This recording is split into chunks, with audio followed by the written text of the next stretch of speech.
All sports, all plays. Yeah. All sports, all plays.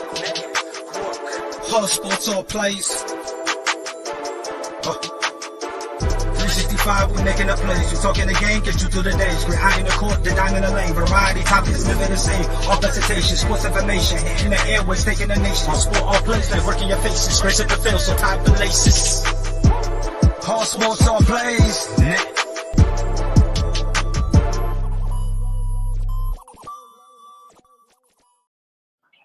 Welcome back to He's on Fire podcast. We have a couple special guests tonight, and starting off, we got our very own Kyle Murphy. Kyle, how are you doing, my man? I'm good, man. Thanks for having me on. Appreciate it. Absolutely. Thank you for agreeing to come on. It's been a while. We've been messaging back and forth, so it's good we could finally find a time to get you on. And I know you got to get out of here kind of soon and say hi to everybody in the back for me, why don't you? Well, the wife, my wife's birthday is coming up, and her best friend is in town from Chicago. So they were outside. Now they're inside, and then I got dinner to finish. So yeah, it's what turned out to be a mellow Sunday then has turned into a much busier Sunday as the evening has progressed. Welcome to life. Welcome to having kids and a wife and all the good stuff. So I know we only got a few minutes with you, and I really want to get into it. I want to get your thoughts and kind of understanding of a few things when it comes to Arizona State football. And one of them, I think with a lot of people, is our expectations seem to be higher than maybe what is realistically in front of us. So when you committed, was it back in 92 or 93 when you actually committed? I committed in December of 92. I was playing basketball at the time in high school, so I was trying to get all my trips done. I actually took 4 trips in 2 weeks because I took a midweek trip to Colorado State. So in the span of 2 full weeks, I had all my trips. I committed to Arizona State while I was there. My parents were actually there because we drove over. I didn't talk to them about it. I committed in Bruce's office. That was a byproduct for me of, I thought my chance to play early was good. I loved Cazzetto. Cazzetto was really a bigger extension of what my high school program was like in terms of brutality and honesty. And then I had family who lived in Mesa at the time. So for me, it was kind of a combination of all those things. It was more about what I wanted than it was, to be honest, until I moved. I grew up in Portland. I moved down to Orange County when I was 15. So until I moved down to Orange County, I didn't even think college football was something I was going to be doing. It wasn't until after my junior year or midway through my junior year that I was told that it was something that could happen. And then that's when everything kind of changed for me. So the only thing I knew when I was getting recruited really too is that UCLA and SC weren't high on me at all. So I was happy because I grew up not liking them. So that wasn't really hard for me. It came down to Arizona State and Oregon. And I really didn't feel like going back to Oregon. So it was Arizona State. And it was never, again, I didn't know much about college football other than my last couple of years when I was in high school. So it wasn't something I knew. I didn't know the history about. I didn't know much about anything. I just knew that there were, the Notre Dames and the big time schools, for that at that time it was Notre Dame, UCLA, SC, Ohio State's always been there. Michigan's always been there, the Southeastern schools, those types of things. But for me, it was just about, I can go play college football. Awesome. Great. Who somebody's going to pay for me to go to school? Oh, outstanding. Where's the best opportunity to play and where do I feel the most comfortable? And so long-winded, Arizona State was the choice. Absolutely. And what it sounds like to you, it was really kind of a no-brainer going into it. So the year before you got there, the team was 6-5. What were your not only personal expectations, but maybe team expectations as well going into your freshman 93 season? I laugh because my expectations were I did not want to die. I went to spring ball after I committed, and I legitimately told my dad, and I told Cazzetto, I can't play here. Like, I can't. Why did you recruit me? There's no way I can play here. These guys are too big, too fast. Like, there's no way. And so your freshman year really is about just acclimating to college and trying to figure out where you stand in the locker room and trying not to piss off any seniors. Try not to get, picked on by them in terms of, by keeping your mouth shut and just kind of doing the work. So coming in, I knew I wasn't going to start. I knew I was going to redshirt.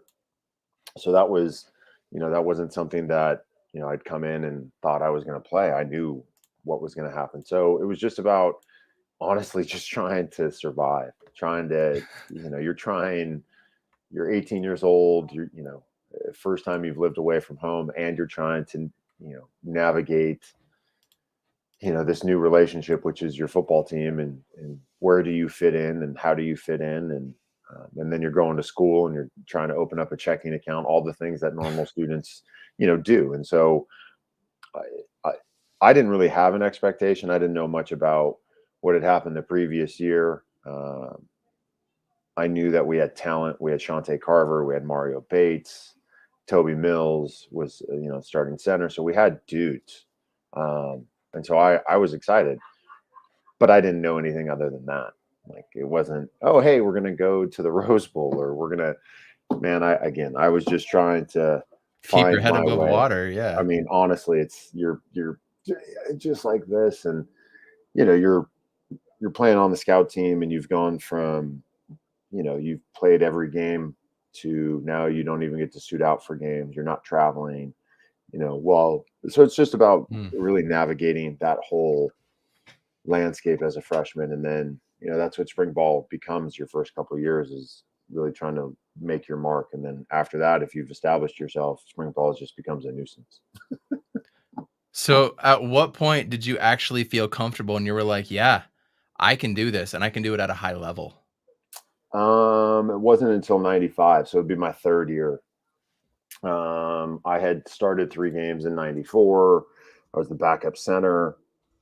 But I was so light. I was only like 270 pounds, and I got abused in some games, like against Cal specifically. Brandon Whiting, who was a true freshman at the time, just absolutely abused me. So there was it was a huge roller coaster. And then you always have player meetings after the season, and Cazzetto's like, hey, you got to get bigger and stronger. And I'm like, yeah, yeah, totally, for sure. And so 95, I remember we were playing at Oregon, and they were ranked 10th at the time. I was coming off an ACL tear that I didn't have to have reconstructed, which was nice. And so, but I missed 3 games, and so was struggling in the first half of that game. And Kirk Robertson, the center, got in my face at halftime and said, hey, you talk about wanting to be the best, then you got to go play like it. And then after that point, just kind of knew, like, at that point, it's like, yeah, you're right. And so I played, better 95, and then getting to play with the same guys to your left. I got to play with Lon for 2 straight years, and I got to play with Kirk for 2 straight years. That is, makes you better because you're playing with the same guys. So I would say probably, that game, Oregon 95, really was the catalyst for me being confident to play. But I was never. It's interesting that you asked that question, because I always, it was never good enough. Like, I would go home and watch the game tape, and here's the 15 plays I could have done, much, much better in, and you just focus on those. So I never really felt, I was confident in what I was doing because I put in the work. I never felt like I was one of the best players, if that makes sense. Absolutely. Somebody that had to keep pushing and pushing just to get to that level. And sometimes you need somebody else to come over and tell you, hey, what the hell, man? And then you can just skyrocket there. And I coached a couple kids that are like that. Yeah, and I mean, again, the byproduct is, people talk about the guys on that team, and it was everybody. Like, you really start to gain confidence from the guys you play around. And, we got to play around the same group of guys for 2 years, and we gained a lot of confidence from each other. So, yeah, I mean, it was, and it's a whirlwind. Like you don't really know until it's over too. Like sometimes you don't really recognize how special a season is, or how, well you've played until things are Mm-hmm. over. So, um, I would definitely say when my time was up, you know, that's when I spent more time going, oh, wow, yeah, I've accomplished some things, which is, pretty cool. Well, especially as a college kid, we're all young and dumb and just don't know any better. And the good old days are only the good old days when you look back on them, right? Never in the moment. So 1995, that was the year, if I'm not mistaken, that was the 70-20 shellacking. 77-28. Shellac, Yes. and you know it by heart. And then Yes, I you lived it. said, yep. I heard you on one of the podcasts. I believe it was with Joe Healy and Speak of the Devils podcast. You spoke on that one time, and then you remembered that, or maybe it was a tweet that you had one time saying you remembered that going into next season. But the 95 season was also, you didn't play in that game. That was also the USC shellacking 31-0. So you Correct. guys come off of, as a group collectively, you come off this 95 season. What is it? 6-5. Mhm. Nothing horrible, nothing great. You're just kind of average. What are your expectations going into the 96 season? You're going through spring ball. You're seeing all the guys you have around you again. You're seeing what's coming up. What is the team expectations going into 96? Oh, the team expectation was we're going to the Rose Bowl. I mean, Jake came in, we had a meeting, and he came in with the hat NBR, and he had a rose in his mouth. NBR stands for nothing but roses. And, it's where we dedicated. It was in that meeting that we, all of us said collectively, hey, we're not going home. Nobody's going home. Everybody's staying. Everybody's going to work. And that was because of, I mean, yeah, the Nebraska game, what truly precipitated that was the season, of course, but it was playing Arizona and being up by 2 touchdowns with 7.5 minutes to go and losing that game. And that was devastating because it was a chance to go to a bowl game. And for all of us, it was our first opportunity to go since we'd been there. So it was a team meeting. It was like, this is what we're doing. And we did. 99% of the guys stayed, and we worked. And, there was just an extreme confidence about who we had, and because of the work you put in. And it's, I've had this conversation with other guys that have played. There is a shared experience, and we had shared that, and we were tired of losing, and said, enough is enough. And as I said, a couple of weekends ago, and as I have always said about that team, you want to have great teams, have great guys, right? Or great athletes, great people. Any great team, right? It doesn't matter. From WNBA to NBA to Major League Baseball to women's World Cup soccer. You have great teams because you have great athletes, sure, but you have great people who are unselfish and understand what a team is, and all of those things. And we did, and we understood our role and who the leaders of that team were. And just all we cared about was winning, man. That's all that mattered. We just got to win. Like, I don't care. Jake didn't care. And that, again, comes from top. Jake didn't care about his stats. He didn't care. Like, he just wanted to win, because if we won, then we're all having fun, which is, as a coach, it's true. The winning, when you win, man, there's no greater feeling, right? Absolutely. And I'm one of those guys where winning and losing are two different things for me. Sometimes when I win, it's actually more of a sigh of relief. And when I lose, there's no worse feeling. Yeah. So unfortunately, I hate to lose. And it sounded like you had guys that hated to lose. We all hated to lose. Like, I hate to lose. Like, I hate it with a passion. I will, no. Do you No. let your kids win in Monopoly? Oh, here, maybe this. Well, first, we don't play Monopoly, but I'll give you this. Will answer that question for you, Sue. 2 weekends ago, we were playing. We were at a wedding, and we're at the Airbnb of the groom, and there was an air hockey table, and my son wanted to play. My son's 9, and so I started, playing with him, and he said, "Dad, don't hit it so hard." And I looked at him and I said, "No." That's not how the game's played. So we play, and he was fine. He hung with me, and so no, I don't. I think there's one way to play, and so you try to win. That's the whole point of playing. So And I don't so, take it easy. so I assume going from the 96 to the 97 season, obviously coming off the Rose Bowl loss, which I was personally just crushed as a young kid watching it, really not knowing much about college football because my parents, didn't really care. But knowing what I knew at the time, I was crushed, and I didn't know why. I didn't know why I was so crushed and why it was such a big deal, because I was, oh, what was I? I was 10 back then. Had no idea much about sports up until that point, except for the Suns blowing it against the Bulls and then this kind of heartbreak. Otherwise, the games are just kind of met at that point. But I knew that was a huge, huge loss. And it turns out that was our last time we got to visit the Rose Bowl. So going into the 97 season, did your expectations change, thinking we're going to be back? I don't think of anything less. Or did you understand the reality of it? Well, yeah. I mean, you have a brand new quarterback coming in, right? We knew Jake was moving on, and so he had spent 4 years, so there's going to be changes, and which meant that we were going to have to rely on the O-line and the running game offensively more so than we had perhaps in the past, in terms of more pressure on us. Like we ran the ball really, really well in both years, 96 and 97. It just,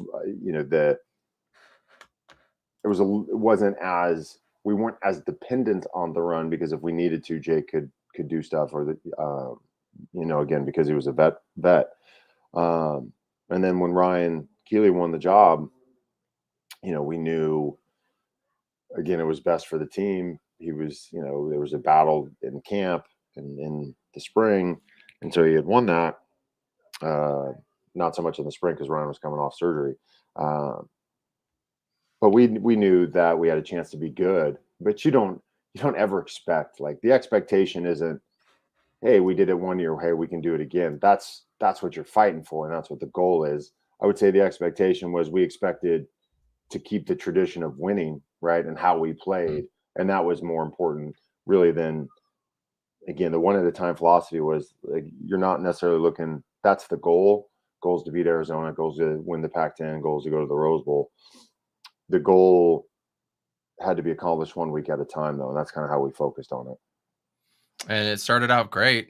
You guys beat Miami second week of the season. Yep. I'm sure that was huge. I didn't follow it as much as I do now. Obviously with Twitter, social media, it makes it easy. And you guys had a great season that year. So the expectation was there. The foundation was laid. Go to the Rose Bowl, win 9-10 games, beat Arizona.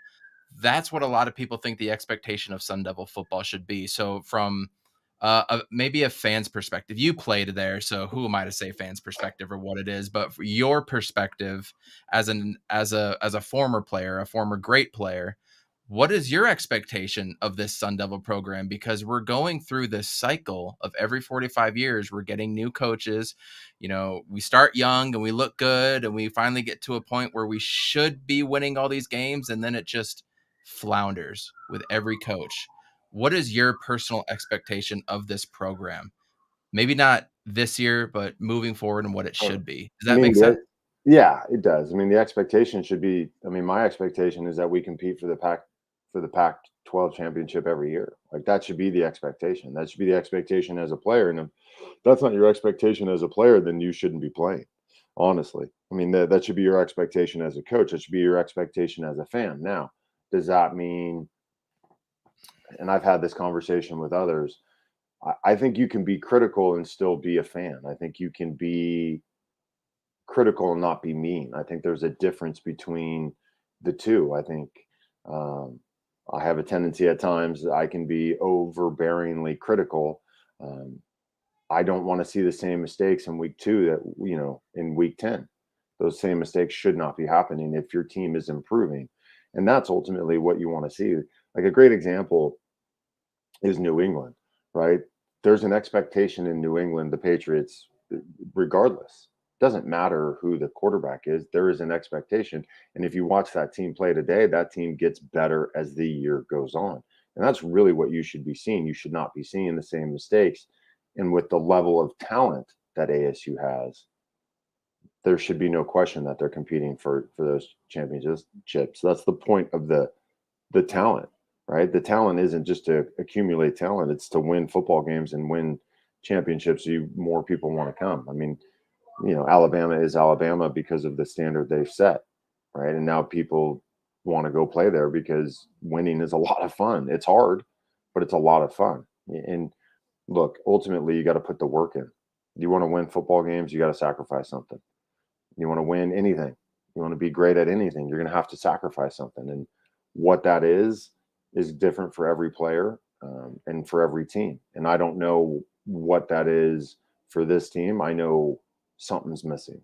So I think what's impressive is that they have found ways to win. And look, ultimately, you got to get W's, and you're going to be judged on your season on that. So whatever their season ends up being, it's going to be judged on their wins and their losses. Same thing with us being 9-3. Same thing, with the 11-1 season. All of the 6-5, 3-8.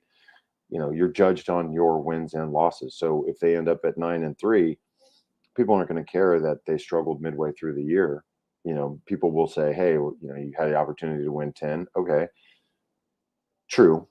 Ultimately, winning and finishing strong is what's important. So they have to beat Oregon State, and then they have to beat U of A. And I think if they do those things, then they have bounced back after, a pretty tough dip in the middle of the season. Right. If they lose one of those two, or they continue to have inconsistent play, I think again, inconsistent play and losing is one thing, inconsistent play and winning is another, right? You don't want the inconsistent play, but if you find a way to win, great. I think that's where fans are frustrated, though, is the inconsistency in the way in which we play. To me, that's the frustration. If you lose because you're playing, hard out, and the other team just, the other team just played better than you, but you keep getting better and you're playing consistent football, that's a heck of a lot different than, not, right? So absolutely.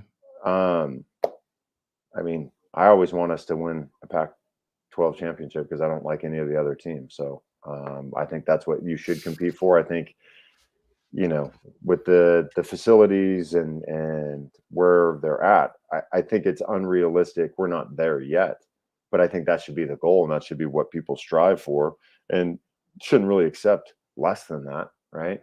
Shouldn't accept. I guess ultimately, two things can be true at the same time. You can be happy that you came in second, let's say, right? And still disappointed that you didn't win the Pac-12. Both things can be true. It doesn't have to be either or. And that's kind of how I look at it. Like, I want the kids, and ultimately I want the kids to have the success that I got to have, right? That team got to have. That's what it's about. It's like, it's great that we went to the Rose Bowl. It's great that people celebrate us, but for lack of a better word, holy shit, it's been 25 years. Like, let's get another team there. So, and that's really what becomes difficult in a 4 to 5 year is the consistency. The problem is that you got part of that inconsistency is the people who have been running, who are running the program. That, like, everybody has to take ownership. It's not just the players. It's not just the coaches. It's everybody. We won together, we lose together. Everybody has to take a look at themselves and say, what are we doing? So, yep, absolutely. Kyle, thank you so much for coming on. I know you gotta take off, finish dinner, and leave us with some words of wisdom real quick for Sun Devil fans. Lift our spirits up a little bit. They've won. I mean, ultimately, the spirit lifting is that they've found a way to win the last 2 games. Very easily could have folded their 10 against UW when things were not going well. They found a way to win, and that's what you have to build off that W. Again, though, if you want to win consistently, you have to play consistently, and I think that's the issue, is that it has been inconsistent play. So ultimately, though, they're 1-0 from this week. That's all you're trying to be If you get a W, you get to move on, with another W under your belt. Lot easier to fix things with W's than it is with L's. Absolutely. We're gonna let you go, Kyle. Right, At thanks. Warhods56 on Twitter. Follow him for some of the best content, and tell your wife I love it when she tweets at the kids' games. One of the best on Twitter. For sure. All right, have a good one, my friend. You too. Bye-bye. Bye. That was absolutely insightful. I love what he said about the mindset going into the different teams and what he spoke about with this current group and kind of what we're missing and what we've seen overall. We're also going to bring our friend Jonathan Poppe to the podcast.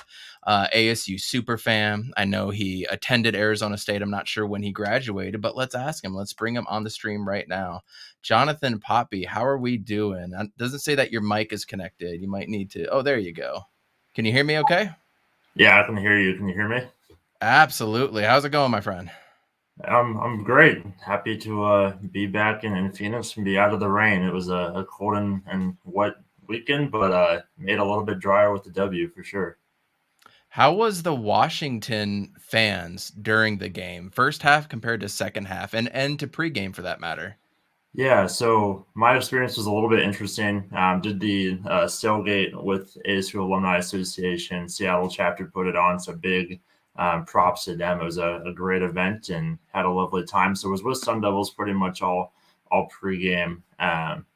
So didn't have a whole lot of interaction. But then during the game, had a little, friendly banter. I'd been up there before and didn't have the most welcomed experience. And so I kind of went into the game kind of pessimistic about their fans and thinking that, just kind of try to survive and move on and kind of stay to myself, not cause too much trouble. But in our section, we actually kind of had mostly neutral fans, like had like an LSU guy, had an Odell Beckham LSU shirt that we kind of chatted up with, and a few international people. So didn't have a whole lot of interaction with actual UW fans, to be honest with you. Our section, like many sections in Husky Stadium yesterday, was pretty empty. It was a very light crowd. So yeah, I didn't have a whole lot of back and forth, but definitely even with the limited fans, you could definitely notice a difference first half to second half as far as the energy levels and crowd noise. So it was good to shut up the few Husky fans that were at the game yesterday. The few. So let me ask you, when did your Arizona State fandom officially begin? I mean, it's really from as early as I can remember. Both my parents are ASU alums, so it was definitely something that I was born into. Like my dad was at the Rose Bowl game in the 80s. Was it 86, 87? 86, right? Where we won. So he attended that. And yeah, so really from as early as I could, I didn't, it was a pretty easy choice as far as where to go to school. I applied at one university and got into one university, and went to a handful of games as a kid. Really, ASU baseball was what I was raised on. And then I've had season awesome. And then for football, had season tickets since 2010, which was my junior year of high school. So to answer your question from before, graduated from ASU in 2016. And then, yeah, just kind of, I was like 2010 to like when I got those tickets, then to present is kind of where like the diehard fandom has come into play. Well, I apologize for the many sorrows I'm sure you've had to endure along with me. And I want to touch on basketball a little bit while you're here. But it sounds like you've at least been around the program long enough to kind of understand where me and Kyle, I don't know if you caught the first part of our podcast, what me and Kyle were talking about. And it's the expectations of fans versus reality, right? And you and I are very active on Twitter, and you have a very good perspective on wins, losses, seasons than a lot of others, and including myself. I'm a very passionate fan, and that sometimes comes out negatively. But you know what? When it's 11:30 at night on a Saturday and you've watched nothing but college football and you can't wait for your team, and then they show up and do what they do against Utah or Washington State and, the start of last night, it's hard not to be critical. So what is your own personal expectation of where this program should be year in and year out? Let's start there, and then we'll dive into this season and the roller coaster it's been.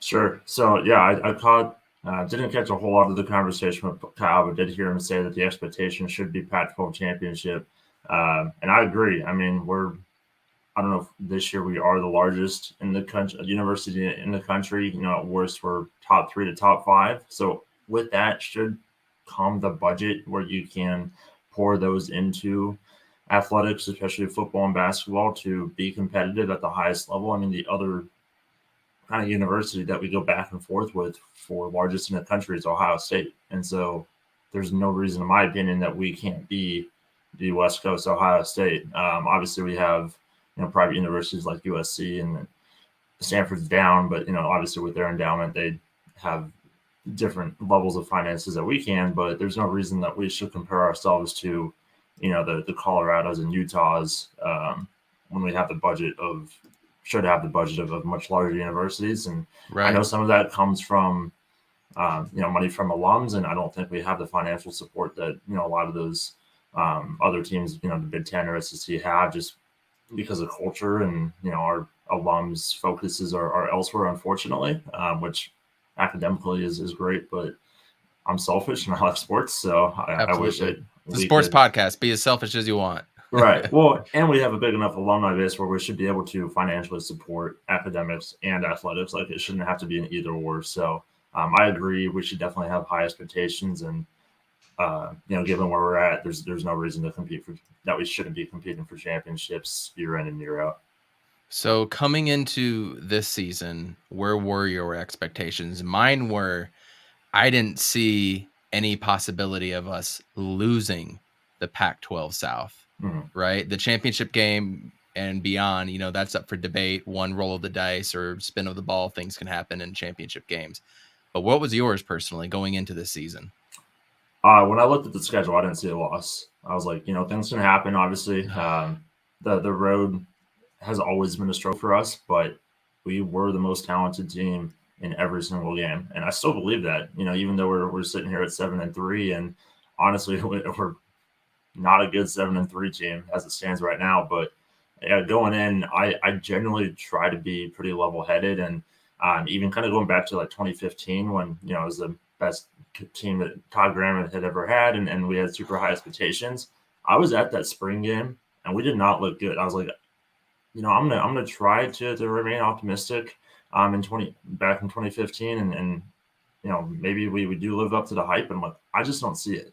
And so coming into this year, I was like, all right, like, I know we're supposed to be good, but like, let's be cautious and temper it. But going to this, I went to the spring game for this year, and from everything that I saw, I was like, all right, cool. This looks like a team that could cause some damage and do pretty well. I don't know if 12-0, but definitely 10-2. And yeah, it was definitely, the South was ours to lose. And with Oregon, they had some question marks. They still do. So I thought we could maybe get them, but I was thinking at least Pac-12 South champions for sure. And I thought, I didn't think Utah would look how they've looked, this back half of the year. I thought USC would be our biggest competition. So once they kind of started struggling, I was like, all right, cool. Like, even better news for us. We had that slip up against BYU, but even after that, I was like, cool, like, we're still in good shape. Just take care of business against Utah, and we're good to go. So, it's been a disappointing string of events, but yeah, I definitely went in pretty optimistic. So considering, I'm sure you've heard all the rumors. You've been a guest on the Speak of the Devils podcast, and those guys over there, and I see you going to all the tailgates and all of your Washington, Wisconsin, and Oregon gear. But like, after watching it this year, considering the recruiting scandal and Herm Edwards, where do you stand? Are you on the Herm train or are you off? Let's throw that out there right now. Yeah. Thankfully I don't work for ASU, so I can't be fired, but I am off the Herm train, unfortunately. So yep. I kind of echo Jordan's sentiments. Like, obviously Herm seems to be a good dude, but lack of control, honestly, like, I don't think the scandal is necessarily directly his fault, but obviously he is hands off enough where assistants under him can do things like that. So between that and just the lack of discipline we've shown, and honestly the lack of heart, like I know players take offense to that, and yesterday we showed more heart than I expected. I hadn't seen us look like that in a few weeks.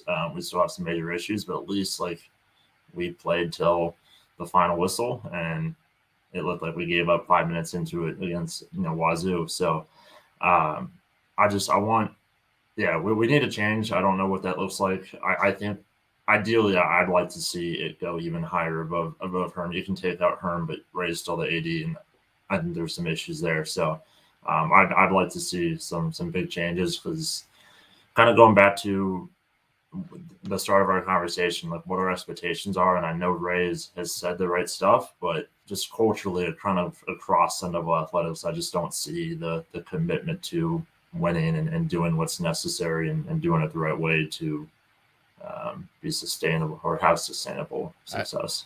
I completely agree. I look at the state of the men's athletics, and I say men's because, a lot of the women's athletics aren't always shown on TV all the time. I mean, I catch softball when it's on, and I feel like those girls go all out and they give everything. When I watch any Charlie Turner Thorne coached team, right? Like not a Ray Anderson hire, but yeah. Exactly. But you see the consistency year in and year out from that coach and what she expects. And it doesn't matter if you watched one game in 2018, 2 games in 2016, and you're going to watch a game this year, you're almost going to see the exact same thing throughout. And then when you turn to the men's teams, baseball, we could have a whole podcast about everything Tracy Smith did or did not do, right? We could talk about BFH, Bobby effing Hurley. Again, all the good things he has done, but we could also go on a whole podcast about what he hasn't done. And then it's the same thing with the football program. And again, you're right. Ray Anderson is saying all the same things, but isn't that what Todd Graham did, dude? Didn't he say all the right things when he first got in as well? Yeah, absolutely. We have a lot of people who like to talk a lot, and ASU, I graduated with a degree in marketing, so I know how to phrase things a certain way to sound appealing, right? But Herm's saying is words and actions. All right, well, we have half of that, so where's the back end? And yeah, I completely agree. I don't see a whole lot of changes with this team from Todd Graham. Positive. I might even, I didn't love how Todd Graham was let go in the circumstances, especially since we did, beat Arizona in his last game, and I thought he had some positive momentum. But like, I was kind of okay with the change. But if you have to ask me, like right now, who I'd rather have at the helm, like I'll give the edge to Todd Graham, just because at least, yeah, his players played with a little bit more heart, played with discipline. But either way, I mean, the results are basically the same. You look at the records, and we're certainly not better. And that's what Ray Anderson said was the reason that we needed to change is competitive consistency, and it's just not there. So by his own standard and his own verbatim, in theory, if it isn't for the fact that Herm Edwards has to be fired because of recruiting scandal, it needs to be because of what Ray Anderson said, and hold that accountable. And that's going to be a tough pill for him to swallow. So is he even going to do it? But going back to Todd Graham, I had Jamal Miles on recently on here, and I talked to Jamal at length. And one thing that really stood out that pissed me off about Todd Graham was he didn't show the seniors that had been there a lot of love. He went with the new guys. And I thought back to that season and how Cam Marshall had such a down year, how Jamal Miles had such a down year. And that really was shocking, considering how much of a playmaker Jamal Miles, Kyle Middlebrooks, and those guys were. It was really shocking to hear that. And he was upset, and he hasn't wanted to go back to Arizona State since then. You can't have that as a coach. And I remember that I think you and I got into it a little bit after a really bad game with Todd Graham or something on Twitter. That's my old Twitter handle, eDevil. And I was really pissed off after one of the games when we were blown out. It was probably like the 66-24 game against UCLA or something like that. We had the worst defensive backfield I could ever remember. In fact, I think we were last or second to last at the end of the year. Yeah. So, and I wanted him gone, because if you're a defensive backs coach originally and you can't even teach that, how can you be trusted to do anything else? And it's kind of like that with Herm Edwards, but this defensive back groups is a little bit better. I kind of digress on that point, but the whole thing that we're talking about here is us as fans being upset, holding the players accountable. And to a point, I think you're right with Todd Graham players and being not held accountable, but playing with heart and passion. But then you see Herm Edwards' speech. How can you not like Herm Edwards? How can you not run through a window, a brick wall for him, right? And then you see him on the sidelines. Good or bad, he's right here. Good or bad, you see him right here. And then you see, or you hear what Jordan Simone said about Jaden Daniels. He threw his 15th pick of the game and he's walking off like it's a beautiful Sunday afternoon. And you take the personality of your coach. That team takes their personality, for good or for worse, right? Look at the Shiano's team with Rutgers, however many years ago, right? Dirty, mean, fierce, and they're trying to knee the ball, but they're still going to go after your legs and your knees. They're trying to get that ball. This team is just so lackadaisical. So I think I'm 100% off the train, but I don't know if hiring somebody new is again the right way to go. I don't know at this point. And that's the frustrating part. And I think you even mentioned that when Todd Graham was fired. Yeah. I mean, my philosophy is like, you should never, as a fan, you should never advertise for somebody being fired unless you have like an idea of who you want or what you want next. And I just really don't know where you go from here. I think personally, I would like somebody younger with energy. I'd say sub 50. I really like West Coast ties, preferably. Yeah, like I'm blanking on his name. The guy at Fresno State. I've liked what I've seen from him. Kalen something. DeBoer, I think Kalen DeBoer. Kalen DeBoer, yep. Yeah, so just somebody like, again, I don't know if you should go with an assistant or if you should go with, like a G5 type coach, but I just think, somebody younger, somebody that can relate to players more and know how to hype them up. Because, like you said, I would run through a brick wall for Herm when I hear him talk in a press conference. But obviously, he's a very different demeanor on the sideline. And, need a little bit more energy. And I don't know why he is the way that he is. I didn't really watch.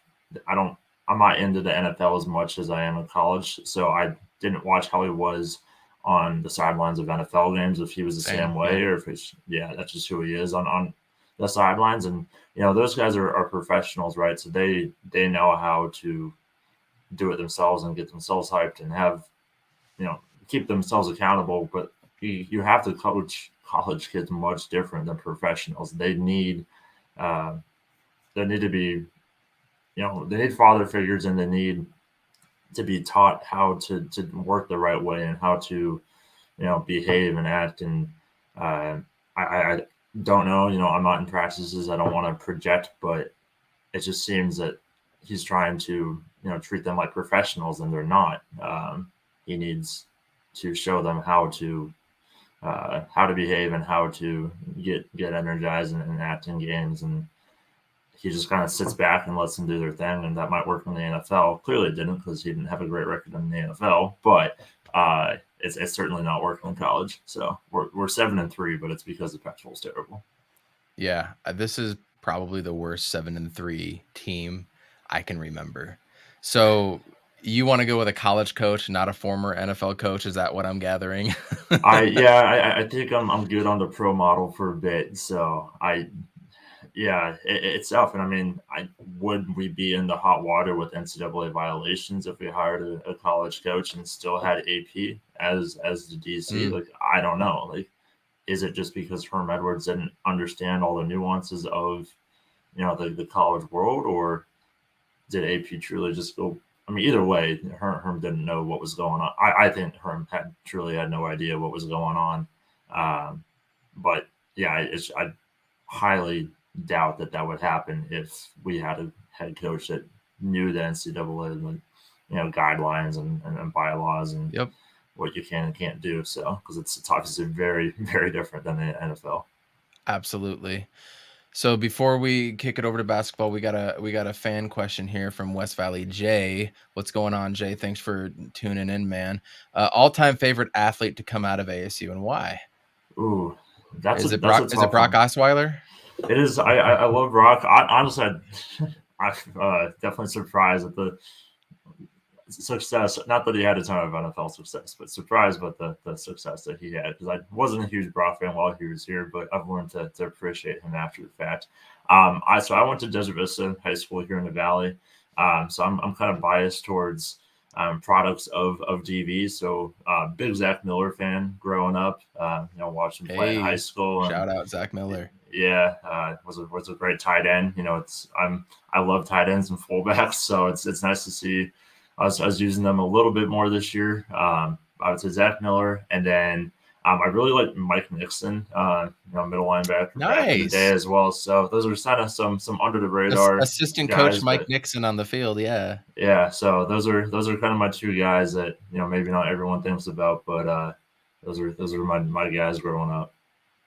So unfortunately, we discuss the flaws mostly with Arizona State football at this point, and we're both a little, for lack of better words, confused on where to go with this program. And we know where it should be. We've got the uniforms now, although I'm still frustrated that we haven't with the helmet situation. I understand the safety part, but I thought they were able to buy like one helmet a year, a new one, and they already had white and gold. So then they go out and get this candy apple looking one, and it looks kind of cool, but I would have preferred maybe the black, because I just think the matte black that we had was perfect. And that's a uniform thing. So we got the uniforms is what I'm trying to say, and we could talk about chrome and silver and all that fun stuff.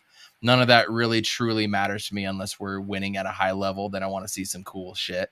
Mm-hmm. But we have the facilities. We have the extra little, 30-40 yard football field that's behind the stadium that they can do walkthroughs on. Sure. Yeah, we've got all the cool bells and whistles, and we've got the new stadium. Everything's being renovated downtown. We have everything we could ever want, and we still don't know where to go with this. And we still don't know. That's the most frustrating part.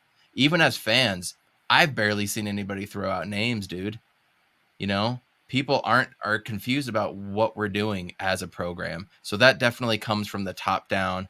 You said that it might need to come from there. Kyle as well said it. People are saying it all over Twitter. Maybe it does need to happen. ASU football looking forward, pretty bleak right now. Anything can happen. Transfer portal, anything can happen. We could get a new coach coming in, and boom, Spencer Rattler. Boom, whoever else is in the transfer portal, for good or for bad, and good things can happen. And you've seen with a change of culture, you're a big college football fan. When that new football coach steps on, year one can be a big year. It really, really can. So it's bleak, but it's not impossible that we could be looking forward to brighter pastures ahead. Now, going to college basketball obviously doesn't have anywhere near the merits of football or baseball. How long have you followed the basketball program specifically? So basketball is definitely like secondary to football for me. I would say I really started caring and watching it regularly when I started going to ASU and joined the 942 crew. So that obviously is a quick way to get super involved with following basketball. So I started my sophomore year of college, started at a community college, and then transferred over. So I would Was say that since the Jahi and Blokchinsky's teams with Herb Sendek? Was that time? so that was what 20. This was Blockchain was 2014. So yeah, that would have been my first year. So so I guess kind of 2014 and on. Definitely a little bit like remember watching Harden and Pendergraph and Dodd back in the day, but 2014 on is kind of what I've been watching regularly. So watching Bobby Hurley, to me, and I have a little bit of a different perspective when it comes to basketball, obviously, because I coach, and one of my kids was getting recruited by Arizona and Arizona State at the time. And I'm one of those fans where I'm like, don't ever go to the team down south. You don't want to live in northern Mexico, and all the fun jokes that you can make. As a coach, I would watch every single Arizona game if he went and played there, So I really don't have that type of real hate towards it, as long as kids are, doing the best. So that's where I stand with that stuff. But when I see basketball, I can also look at that differently too and see what is going on, what they're trying to do, et cetera, et cetera. And man, when I see them, it's just the same thing with Hurley from year one to this year. Not boxing out, not closing out in transition, falling for absolutely every single pump fake. I don't really blame Marvin Bagley for going after that, or Marcus Bagley, excuse me, going after that steal. You shouldn't do it. He was trying. He put up a lot of points in that game, and when we lose on that buzzer beater, you can pinpoint that play, but there was so many plays where we just weren't boxing out. We're standing around. We're doing a lot of different things. Where do you stand on the Arizona State basketball program? And I guess mainly BFH, Bobby effing Hurley. So I've been off BFH for way longer than off Herm Edwards. I mean, honestly, from like year 2, I was like, this is not like, I understand we're getting way higher talent than we ever have with any of our previous coaches, but like you said, it's just like the fundamentals just aren't there. It's, I never played, basketball growing up. I don't know the X's and O's, but, I know what a good box out looked like, and I haven't seen it from ASU in a few years.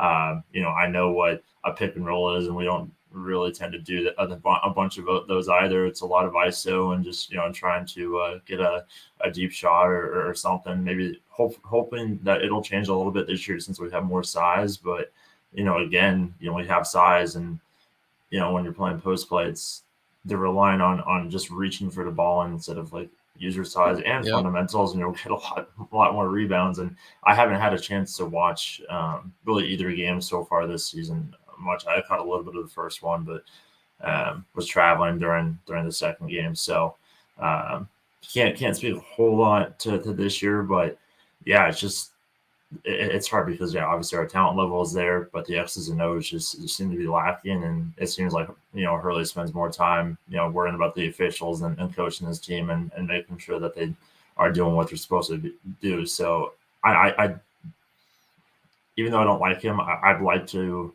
demote him to assistant, and just so we can keep him for recruiting. But then put somebody else in charge that is gonna get our boys in shape and actually run an offense and get the fundamentals and just basic basketball one-on-one stuff that a legendary point guard shouldn't know how to do. But that's a very, very good point. Thank you for saying that. The legendary basketball player should know, and he does. You assume that they practice some of these things, but you go out and see it, and just year after year, a lot of these guys just look like they're lost deer in the headlights. I mean, it took Kamani Lawrence his 5th year now to look like the player who I thought he was. You're letting Remy Martin dribble around and do whatever the hell he wants to do, which makes Rob Edwards think he could do that, or Alonzo Verge, or throw in ABC player. The only player I ever saw really truly box out was Romello White, but he was undersized.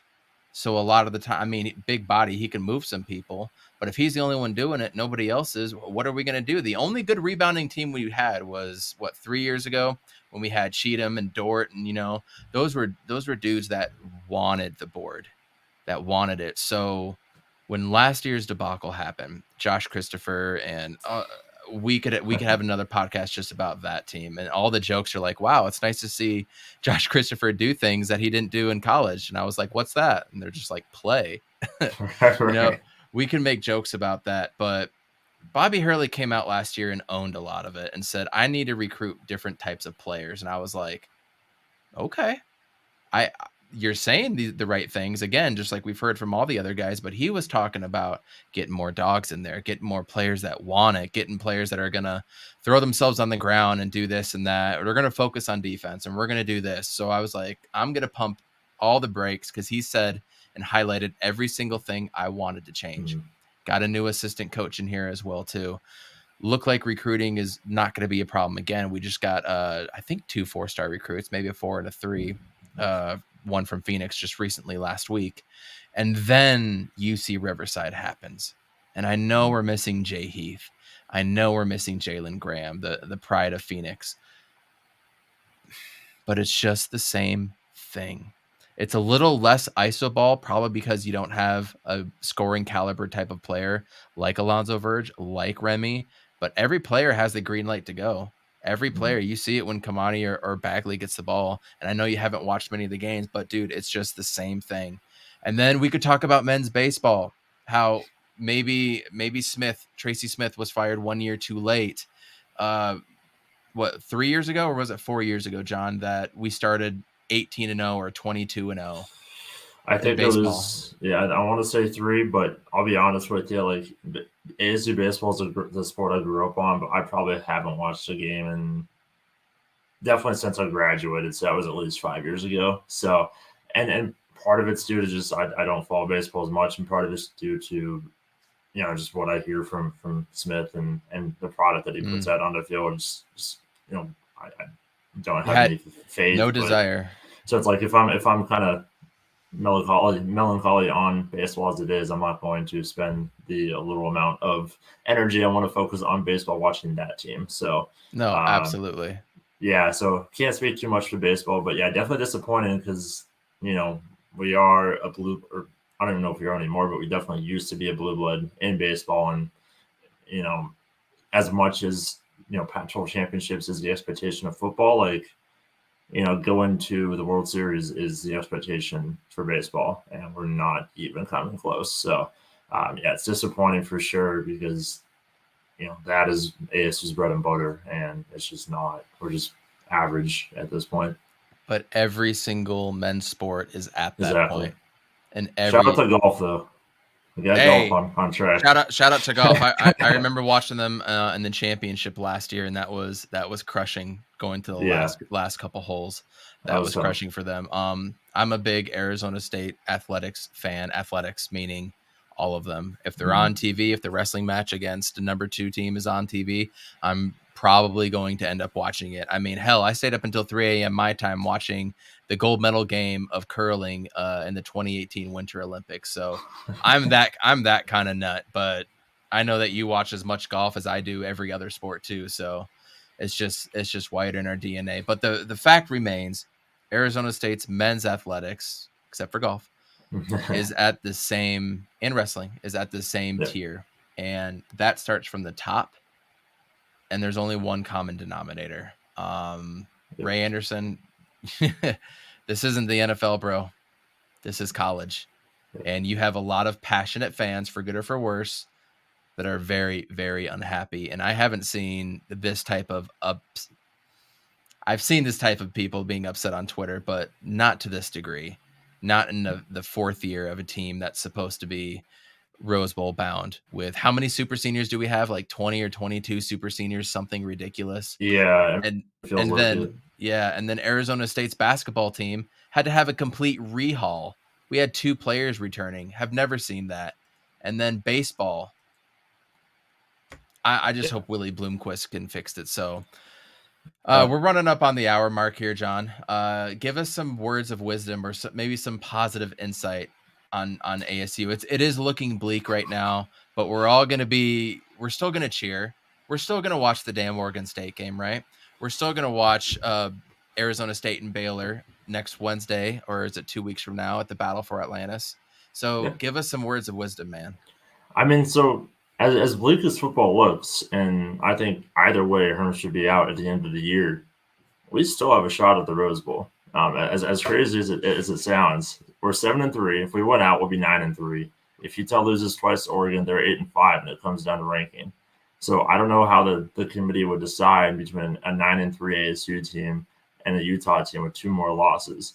But take care of business and let the chips fall where they may. So do I like our odds at Corvallis? Not necessarily. It's hard to win in the Pacific Northwest twice in a row, but we got it done this week, so let's go do it again. And the Cup's going to come home. I know Arizona's looked a little bit better, but I still feel pretty confident about that one, especially being in Tempe. So I think 9-3 is a very realistic possibility, and maybe outside shot at Pasadena still. So and even at worst, you're going to either Vegas or the Alamo Bowl. I forget how all the it's kind of new this year, yeah.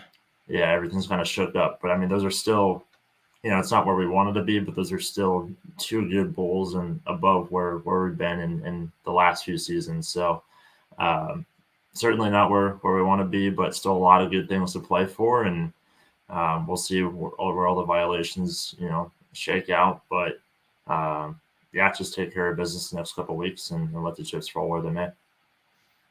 Take care of business. You know what? That's going to be my words of wisdom for this podcast, is just take care of business. And that goes with sports. That goes in your personal life. Even when you're on the John after the coffee hits at 9:30 a.m., take care of your business. Everybody, thanks so much for watching this Arizona State special. I'm thinking about doing kind of a Superfan Arizona State special, maybe once a month, every 2 weeks. Get Res Devil on here, maybe some of the boys from Crafty Devils, but start getting some more people on here and interacting with Sun Devil Athletics as well too. So please like this podcast, you guys. Please share it out. Hit up our Anchor page and donate to the podcast to help keep this going if you so choose to. And we're also on Spotify, Apple Podcasts, and Google Play. Jonathan Poppe, thanks so much for coming on. Where can they find you on Twitter? Yeah, so at J Poppe ASU on Twitter. I tweet way too much, so feel free to give me a follow. Absolutely. Make sure you go follow him. Follow us. He's on Fire podcast. He's on fire. Thank you so much for coming by. We'll catch you next time. See you guys. Thanks, Evan.